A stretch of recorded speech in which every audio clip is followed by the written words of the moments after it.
자, 오늘 156회, 보시면, 자, 비전공자를 위한 바이브 코딩 입문서라고 지금 제가 제목 타이틀을 붙였어요.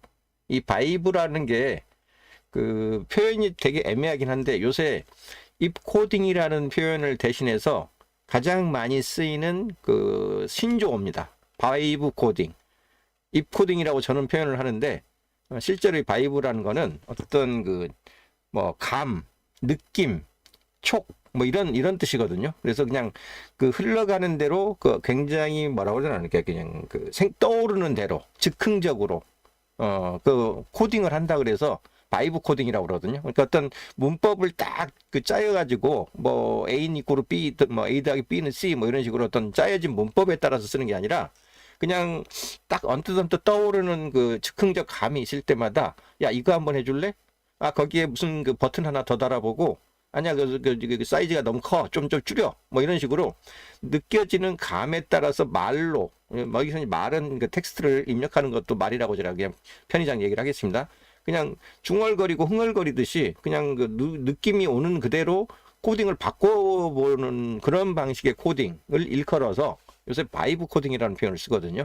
그러니까 감 코딩이에요. 감 코딩, 촉 코딩이야, 촉. 그래서 이제 그런 느낌으로 입으로, 그러니까 비전문 개발자나 아니면 혹은 개발 프로그램을 아는 개발자라 하더라도 딱 어떤 짜여진 문법에 주어진 어떤 형식을 그대로 고수하는 게 아니라 느낌의 어떤 필이 오는 대로 자연스럽게 따라가듯이 즉흥적으로 만들어내는 그런 어떤 코딩이라고 이해하시면 되고요. 그런 즉흥적 코딩을 할 수 있는 대표적인 수단 중에 하나가 커서 AI라는 도구입니다. 커서 AI라는 회사에 대해서는 따로 크게 설명은 안 할게요. 그러니까 워낙 VS 코드라고 비주얼 스크립트 코드라고 마이크로소프트가 전 세계 개발자들이 가장 이렇게 프로그램 편집을 쉽고 빨리 할 수 있도록 프로그래밍 전용 편집기를 제공해 준 게 있는데 그 안에다가 코드를 짜는 코드 편집기 안에다가 오픈 AI라든가 이런 LLM 코딩 능력이 탁월한 AI를 집어넣어 가지고 특정한 코딩 라인 중간중간에 내가 추가로 넣고 싶은 기능이 있거나 빼고 싶은 기능이 있거나 아니면 수정을 하고 싶거나 디버깅을 하고 싶거나 이럴 때 말로 그걸 해가지고 코드를 아예 직접 짜서 코드 라인에다 편집기 안에다 넣어줘 버리는 역할까지 하는 그런 도구예요. 그래서 이런 코딩을 도와주는 도구들이 커서 AI 말고도 GitHub 코파일럿이라든가 몇 가지가 더 있는데 그 중에서도 가장 유저 인터페이스나 그 다음에 이 AI하고 전맥되는 게 원활하고 탁월해 가지고 두각을 나타냈던 그리고 직원 12명밖에 안 되는 회사가 작년 24년도 매출을 찍었을 때 무려 1억 달러를 찍었습니다. 1억 달러. 그러니까 우리 돈으로 달러를 1,000원으로만 환산을 해도 1,000억 달러 아니 1,000억 원을 번 거고요. 요새 환율 거의 1,500원 친다고 치면 거의 1,500억을 1년 사이에 번 겁니다. 1년 사이에. 이게 얼마나 빠른 수익화 속도냐면요. 오픈 AI가 이 자기네 매출로 투자는 여러 가지를 많이 받았지만 투자 말고 실 매출로 이 1억 달러를 벌 때까지 거의 6년이 걸리거든요.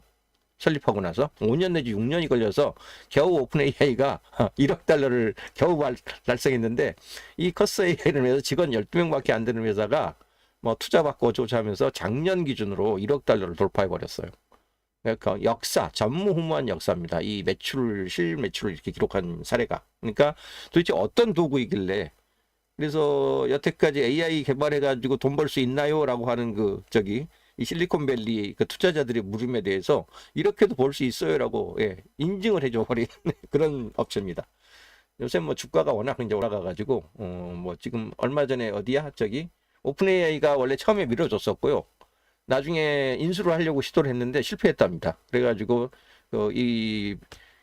이름은 갑자기 생각이 안 나는데 어떤 다른 업체를 하나 새로 인수했어요. 이런 코딩을 도와주는 개발하는 업체를 이 커서 AI를 인수가 안 돼가지고 어쨌든 그런 지금 전사를 갖고 있는 그런 데기 때문에 재미있을 겁니다. 자 그래서 전체 구성은 이렇게 되어 있습니다. 그냥 아까 얘기했던 바이브 느낌에다 몸을 맡기고 당신이 상상한 걸 그냥 말로 해봐라. 예, 그러면 커서 AI가 다 그걸 프로그램 코딩으로 돌아갈 수 있도록 만들어 줄 것이다. 예, 이렇게 이제 기본 그 얼개를 짜가지고 예, 펼쳐놓는 이제 그런 책인데요.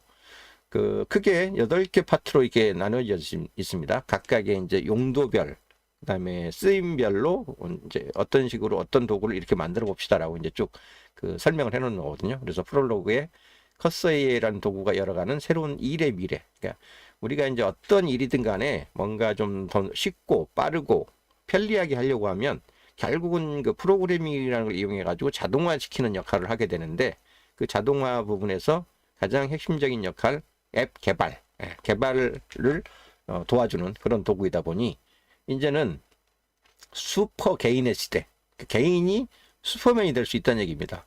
이게 가장 큰 생산성의 파괴력을 보여주는 부분이 바로 앱을 개발하는 영역이고, 그거에 선도적인 도우미 역할을 해주는 게 지금 커서 AI가 맡고 있기 때문에 얘가 새로운 세상을 열어간다. 이제 이러면서 커서 AI가 전체적으로 어떤 역할을 하는지, 다른 뭐 경쟁 제품이랑은 어떤 그 차별성이 있는지 그 얘기를 일단 처음에 약간 서론 삼아서 1장에서 해주고 있고요.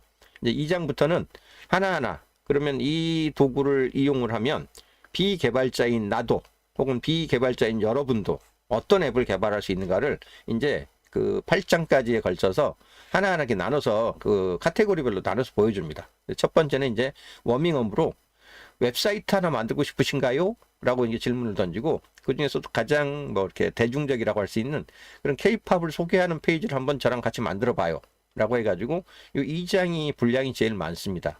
왜냐하면 이제 시작하는 타임에 웹페이지를 만든다는 게 그 웹 서버를 기반으로 파일을 만들어내고 그 파일을 업로드 시켜서 업로드된 걸 이제 웹 브라우저에서 보일 수 있도록 그 배포라고 그래요. 우리가 흔히 그 배포하는 과정까지를 다 한 번은 한 사이클은 보여줘야만 사람들이 이게 웹 프로그램이라는 게 어떻게 구현이 되고 설계해서 만들어진 다음에 일반 우리 클라이언트들이죠, 웹 브라우저를 통해서 볼 수 있게 되는지까지를 한 사이클을 일단 보여줘야 되기 때문에 그 전체 흐름을 소개를 해주느라고 2장이 제일 양이 많아요. 근데 이제 여기서부터 이제 웹 브라우저에 우리가 눈으로 볼 수 있는 그 페이지들이 어떻게 만들어진지를 한번 알면 나머지는 다 이제 웹 베이스로 그런 앱들을 그 만들어가지고 뿌려주는 거니까, 그 다음에는 이제 뭐 온라인 명함, 그 다음에 우리 제품 소개하는 그 랜딩 페이지, 보통 상품 상세 페이지라고 또 우리가 부르죠. 그 다음에 이제 우리 그 일정 관리하는 뭐 또 투두 리스트, 그 다음에 우리 구글 설문지 같은 거 많이 쓰시잖아요. 그 설문조사를 꼭 구글 설문지를 쓰지 않고 직접 웹에서 그 프로그램으로 만들어서 고객들이 인터넷상에서 입력하는 내용을 그대로 나의 데이터베이스로 만들어 가지고 저장시킬 수 있도록 만드는 그런 설문조사 폼. 그 다음에 4장에서는 이제 그 톡톡, 그러니까 이게 일종의 그 간편한 형태의 뭐랄까 그 메신저죠, 메신저. 그 다음에 이제 게시판도 많이 쓰잖아요. 우리가 어떤 주제를 정해놓거나 카테고리 정해놓으면 우리 카페 같은 거, 네이버 카페 가면은 거의 모든 그 화면들이 그 회원으로 등록된 사람들이 자기 아이디 그 승인을 받고 나면은 다 글을 남기거나 댓글을 남기거나 하는 그런 구조로 되어 있잖아요. 그래서 원문을 써 올리면 거기에 대해서 사람들이 댓글을 붙일 수 있고, 그 댓글에 대해서 다른 의견이 있으면 또 답글을 붙일 수 있는 그런 구조의 어떤 그 요것도 디베이스가 있어야 되잖아요. 데이터가 쌓여야만 그 쌓인 데이터를 웹에다 뿌려주고 그걸 본 사람들이 다시 의견을 달고 하는 그런 구조로 되어 있기 때문에 요건 데이터베이스 설계가 가장 앞서야 되고, 또 회원 로그인 여부 같은 것도 판단이 돼야 되잖아요. 누구한테는 비밀글로 해야 되고, 누구한테는 그 우리 회원이 아닌 사람들한테는 권한을 쓸 수 있는 권한을 안 주거나 그래야 되기 때문에 이 게시판은 사실 우리가 웹에서 개발하는 요소 중에서 조금 복잡한 그 이런 모듈 중에 하나거든요. 회원제에 대한 DB 관리가 돼야 되고, 그 다음에 글이 어떠한 게시판 카테고리에 이게 답글인지 본문인지 이런 어떤 구분 코드 같은 게 들어가야 되고 하기 때문에 조금은 그 난이도가 있는 개발인데, 이거조차도 그런 거조차도 개발할 수 있다. 그다음에 이제 SNS 클론이라고 하는 거는 우리가 이제 특히 그 모바일 앱 같은 거 개발할 때 예를 들면 인스타그램 같은 경우는 되게 그 인터페이스가 단순하잖아요. 뭐 그냥 말 그 포스트가 나오는 창, 그 다음에 또 옆에 있는 사람들의 어떤 그 뭐가 보여지는 창, 이런 식으로. 그래서 여기서는 이제 가장 사람들한테 익숙한 어떤 메신저 같은 거를 그대로 클론, 복제를 해내는 거죠. 복사판, 그러니까 판박이를 하나 만들어내는 건데, 그것도 내가 직접 코딩을 못 하더라도, 야, 이러이러한 모양의 이러이러한 인터페이스를 갖고 있는 이 서비스가 있는데, 이 서비스 그대로 나도 만들고 싶어. 일종의 그 판박이 그 복제판을 만들어내는 거, 이걸 클론 코딩이라고 그러거든요. 그래서 이 복제판을 만드는 것도 가능하다.